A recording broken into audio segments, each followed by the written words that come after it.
Welcome. What I would like to do in this short video is just give you an introduction to Breath of Fire. And Breath of Fire is one of the most powerful tools of transformation in Kundalini Yoga. I think it might be helpful to share my own experience with Breath of Fire. So when I first came to Kundalini Yoga, I was doing my master's degree, and I was very my sense of self-identity was very threatened. Let's just put it this way. And I was feeling very disempowered, and I had a lot of self-esteem issues. And my whole core, my whole third chakra region, the diaphragm, was completely like a rock. It wouldn't move. And I started working with Breath of Fire, just doing 1 minute a day. I couldn't get any movement in this area at all because it was so locked. I was so tense in that area. And I started doing Breath of Fire 1 minute a day, that's it. But consistently, every day. And within 3 months, that whole area had opened, and I was able to really breathe and show up different. And that was just with 1 minute a day. Which is one of the things that I have found is that if there's a tool that really resonates with you and you use it consistently, it's better to do a short period of time but consistent rather than aim for a long period of time and erratically or hardly ever doing it. So Breath of Fire, there are so many benefits to Breath of Fire. It helps oxygenize the bloodstream. It clears the blood. It's a cleansing breath, but it's a cleansing breath both at the physical, mental, emotional level. And the reason I say that is because what I learned again through that experience is that it's a very effective tool to release tension. And the tension can either be held in the body or it can be held in our thinking. Things that we're just holding on to that we aren't willing to let go of, that get in our way, or emotions that are locked up inside of us.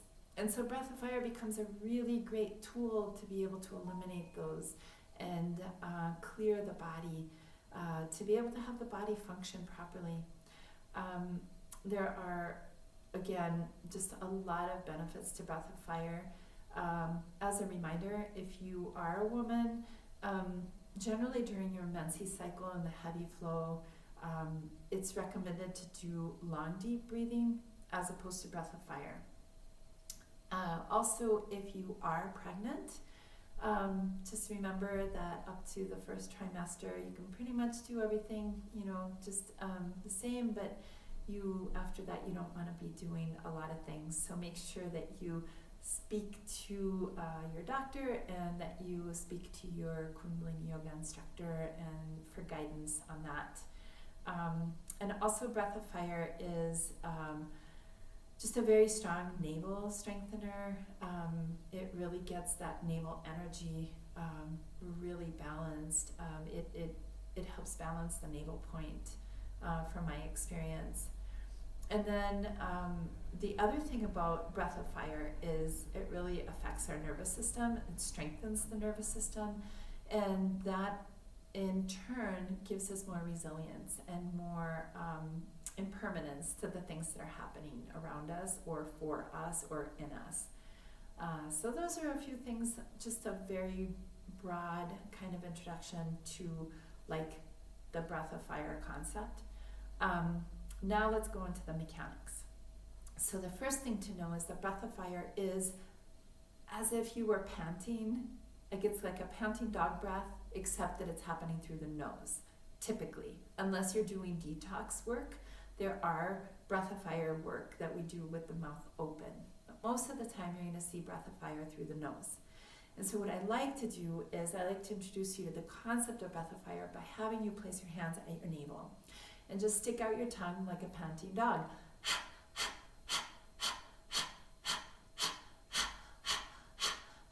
Now, there's a couple of things I want to have you continue to do that, and there's some awarenesses that I want you to explore.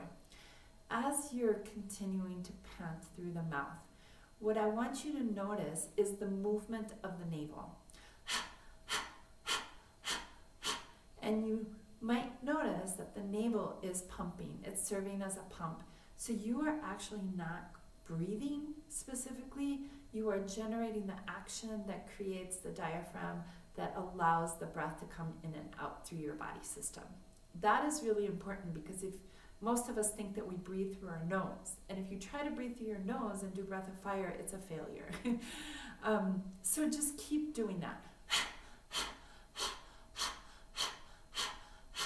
Now, what I want you to notice too is that the inhale is happening as a result of the relaxation of the navel. So you're really kind of like the pump is happening and it's pushing air out.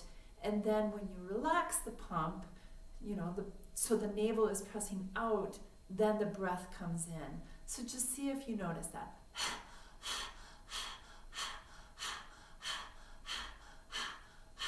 And the last thing I want you to explore in this awareness is that you are, when you pant like a dog, there is a tendency to give more action to the exhale as opposed to the inhale.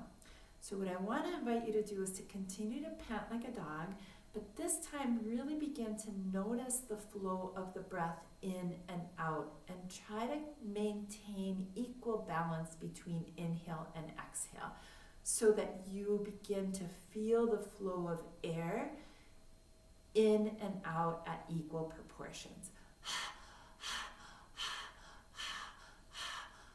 You can slow it down to be more mindful of that. So just stay with that, practice that, and now what I want to do is have you close your mouth and continue the same concept through the nose.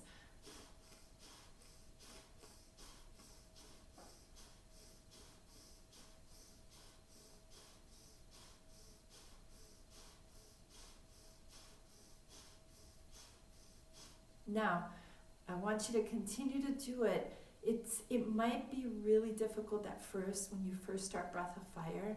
What's important to remember is that you begin by mechanizing the breath rather than bringing the speed into it. It is meant to be a quick breath, like 3 breaths a second. So it's 2 to 3 breaths a second.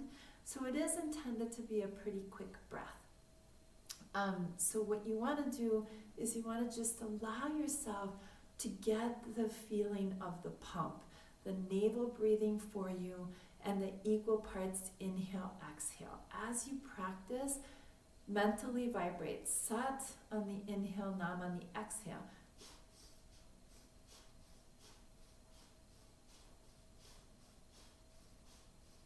And that will give you an equal proportion. So keep playing with that. Practice, practice, practice. Build your capacity.